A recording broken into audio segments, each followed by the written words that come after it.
Focus on Ports, brought to you by Transnet National Ports Authority.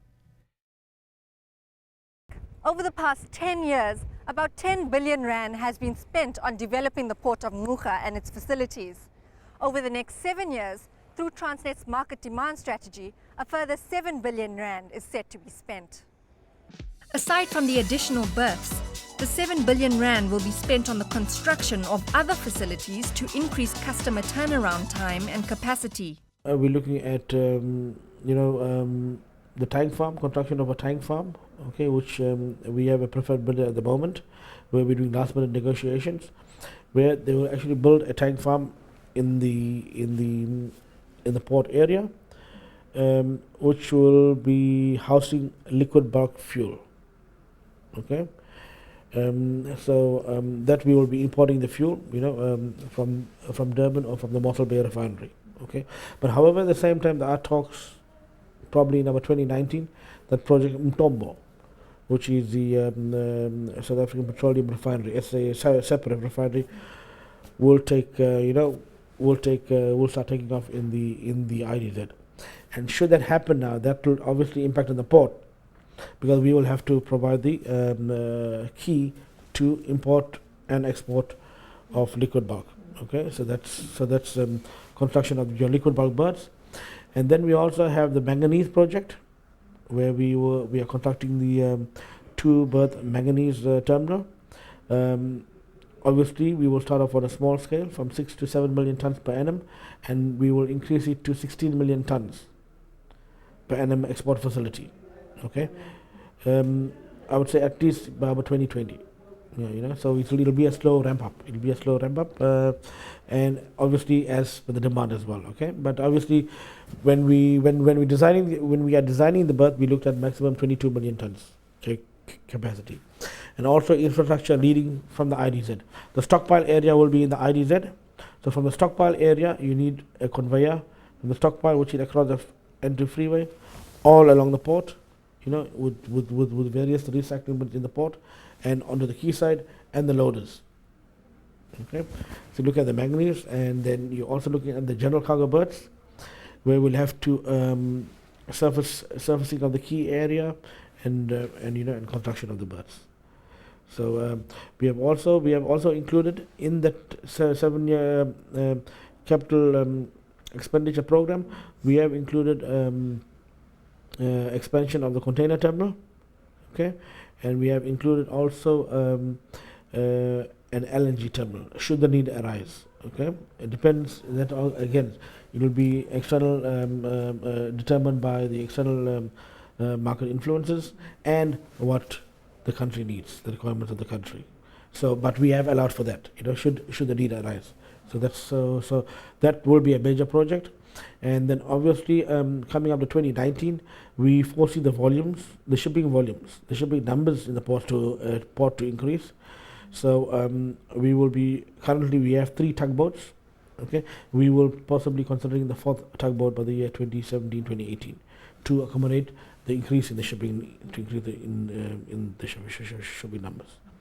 So that in total, looks at our 7-year plan, but also not forgetting, our port administration building, which we are doing studies at the moment, FEL1 studies, and that should be completed and ready in 3 years' time. Then we're also looking at an admin craft basin. An admin craft basin is a small sort of a jetty or a harbour, which will house the marine craft, your tugs, your launches, and your pilot boats. Yeah? And coupled to that will be a marine building, which will house obviously the marine staff as well. Morning, Tivani. Tell me, what's the shipping like for today? Skills and employment remain high on the agenda. We've been on a big drive in terms of recruiting people, mostly local crews. Where we can't, we'll get skills from external. In terms of within South Africa, though, not outside the country. We've adopted a school called New Brighton, where we're giving students studies in maths and science. We've given them extra classes over the weekend. So whenever they pass, we sort of absorb them. By the end of the year as well, around the 27th of September, this port will be hosting the World Maritime Day. That is all the part of making the surrounding communities aware of what marine industry is all about. And we also, all our students on an ongoing basis, we've decided that on an ongoing basis, at least we'll take 25 students and we take them through the technicals. The Nelson Mandela Bay Business Chamber has been doing its fair share in the drive to develop the economy of the region.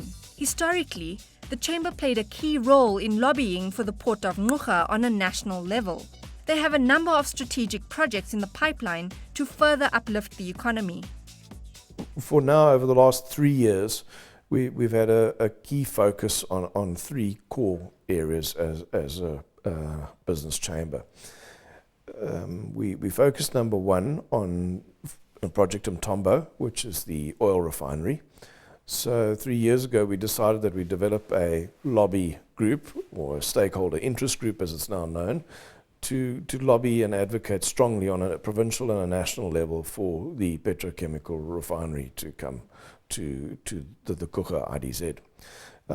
The second pillar project or core project that we focused on is the removal of the manganese ore berths and the tank farms in the old port of Port Elizabeth.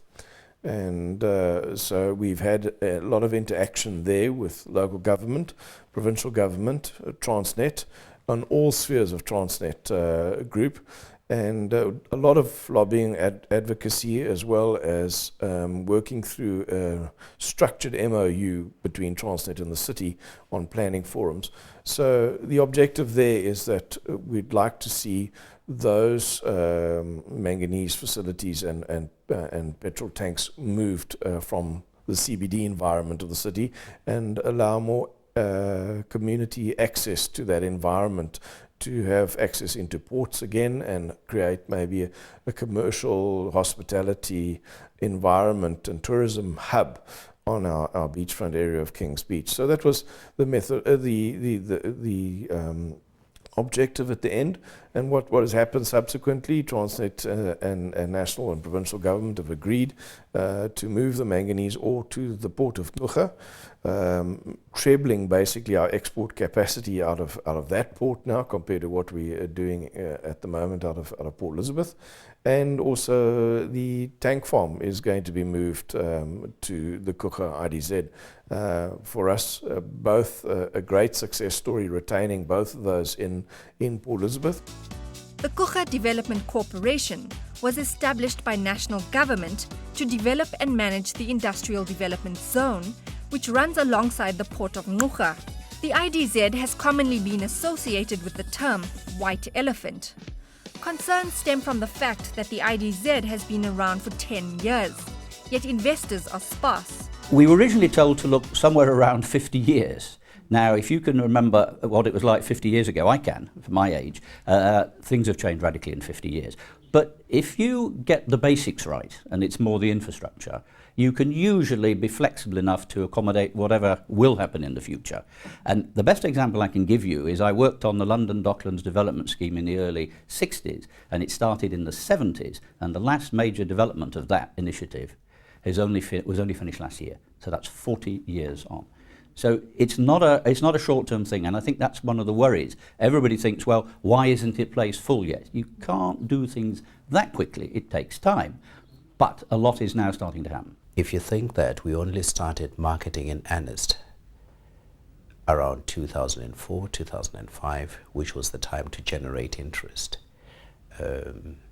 hardly 10 years later, we are now home to more than 21 industries, more than 3,000 direct jobs, more than 25,000 indirect jobs, a pipeline of about 140 billion if you look at everything from pre-feasibility right through to what is at negotiations at the moment. Our goal is to, by the time the core development area is fully populated, we should create more or less the same job complement as the old city.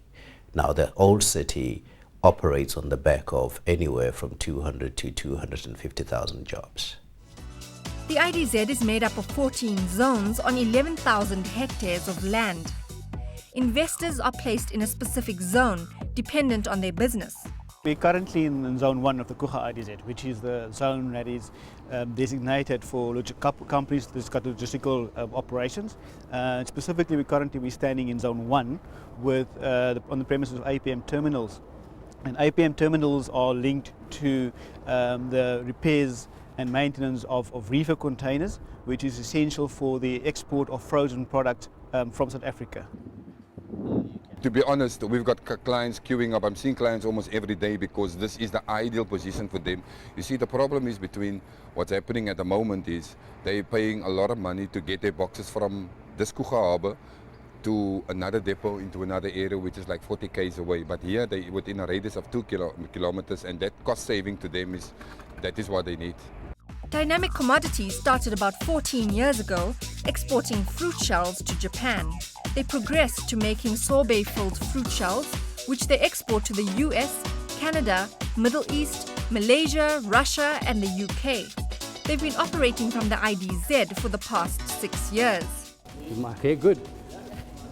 Ray Holmes left his career in civil engineering to join the family business. We had a total of 180 people working in our old factory. We gave the IDZ certain parameters of what we would grow to when we were here. We said within our first year we would go to 480. We exceeded that and we went to, I think, 600. And currently in peak season we're employing 1,200 people a day. This makes them the biggest employer in the IDZ. Not only do we have the 1,200 people at our plant, there's another 4,000 people out there harvesting in the rural areas, which are really, really important.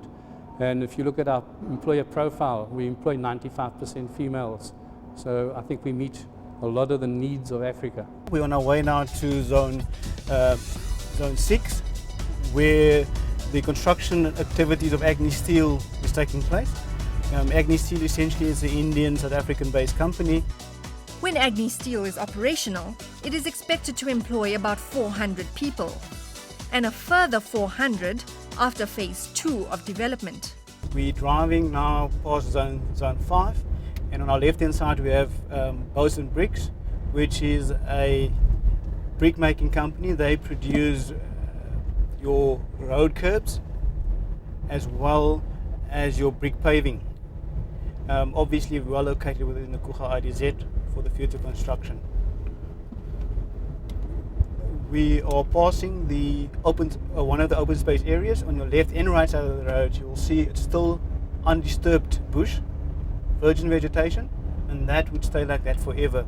For the next 1.5 kilometers, you would have the green belt going right through the IDZ. Beyond that, you would see zone 9. That's where one of our first wind turbines have been installed. That wind turbine is one of the products of Electro Winds, which is a Chinese company.